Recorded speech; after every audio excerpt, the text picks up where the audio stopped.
Because the subject of class is so taboo in the United States, we lack a conceptual framework for understanding television's portrayal of the working class. Having a basic definition of class will not only give us insight into why people occupy their class positions, it will also enable us to make sense of TV's representations and their broader social implications. There are no absolutely fixed mathematical definitions of social class. I mean, partly it's something based on income, right? And we can just slice people up that way. But I think we usually recognize that there's another dimension too, which depends on your occupation, on your lifestyle, on your expectations, your education. Class is experienced in three separate but interconnected ways. There's economic class, political class, and cultural class. Economic class is your income and the amount of wealth that you've accumulated.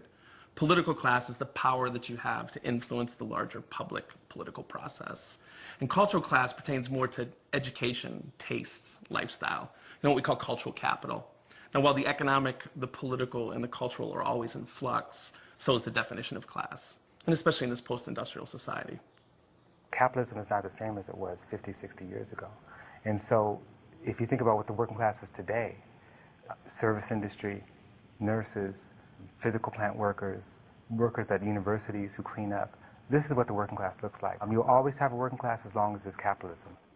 The sort of classic white, male, urban industrial proletariat, that model of class, of working class, is one that runs right up against what I'm calling the new realities of class in the United States. And those realities are often female. They're often immigrant.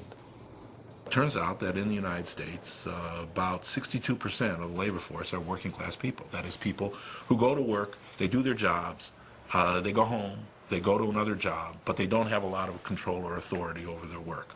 These are people who are blue collar, white collar, pink collar. That's the working class majority. Those are most people in this country. Well, the working class is the majority. No matter how we define it, it's seen as a stigmatized class. And workers themselves often internalize this stigma. They may see themselves as working men and women, working families, but they reject the label working class. And as a result, they often don't have a sense of class solidarity or class consciousness. Class consciousness is not about statistics. Class consciousness is about whether you understand yourself as a social, political, economic actor, that you actually have effect, that what happens to you happens to many, many other people who are in a similar position, and that you're ready to act on that understanding. Class politics is based on the idea that people share a common experience as working people, as oppressed class. The fact is they don't share a common experience. Black workers and other workers of color tend to have the worst jobs, lower pay for the same work, sometimes the more dangerous jobs, higher unemployment rates. And it's not because they're just part of the working class. It's because of the way in which the working class is racially segmented.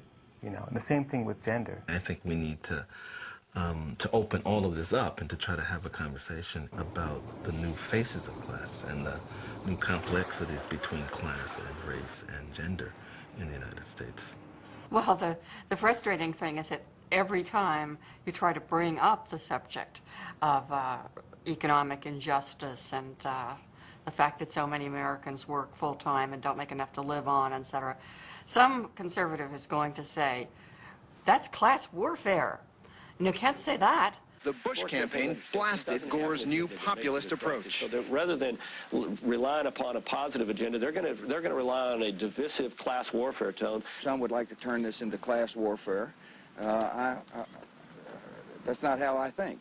There is a class war going on in the United States, but I think it's a very one-sided class war that was initiated by the corporate elite, by the employers, and so on. It is cutting 4,400 jobs and closing a third of its factories.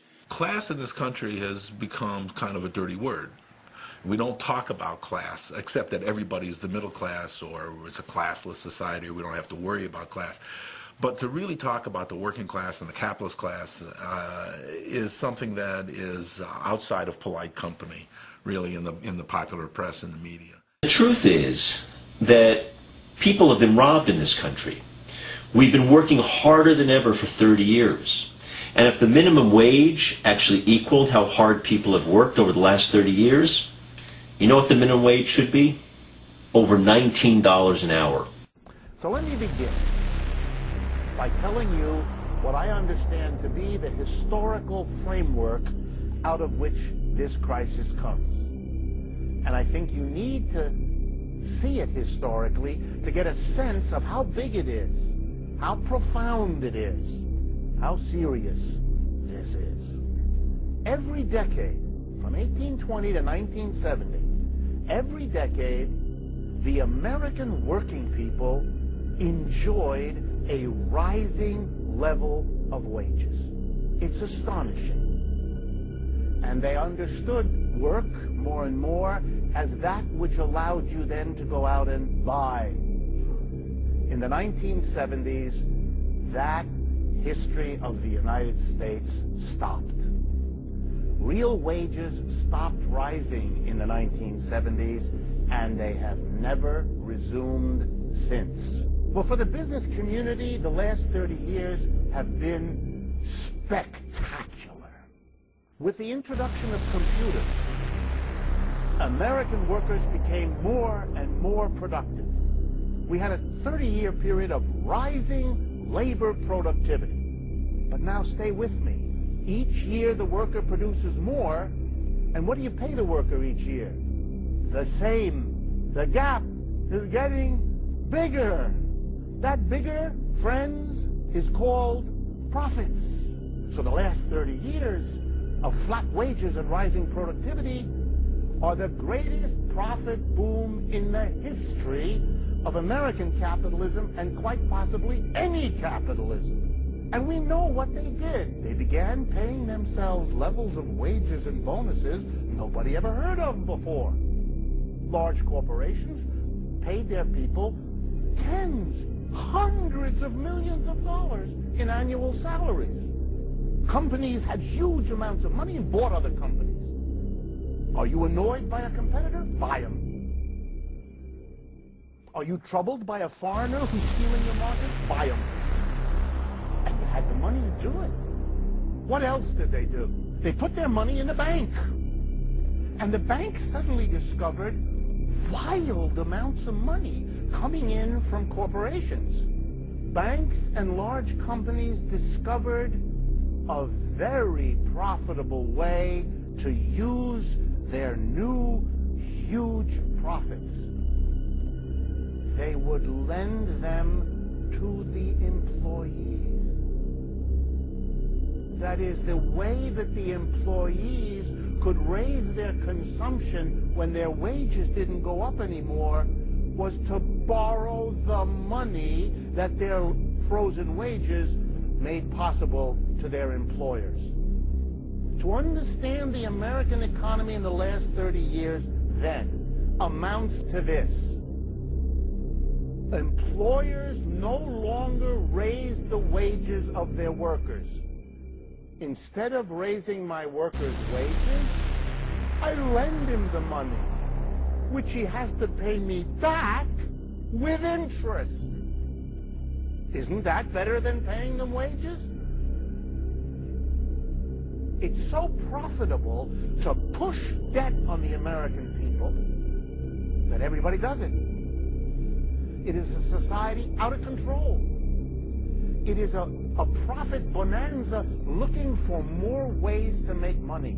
And the financial sector on Wall Street responded to this situation. It didn't create it. It got its hands on the money and found new ways to lend new people new loans at high interest rates.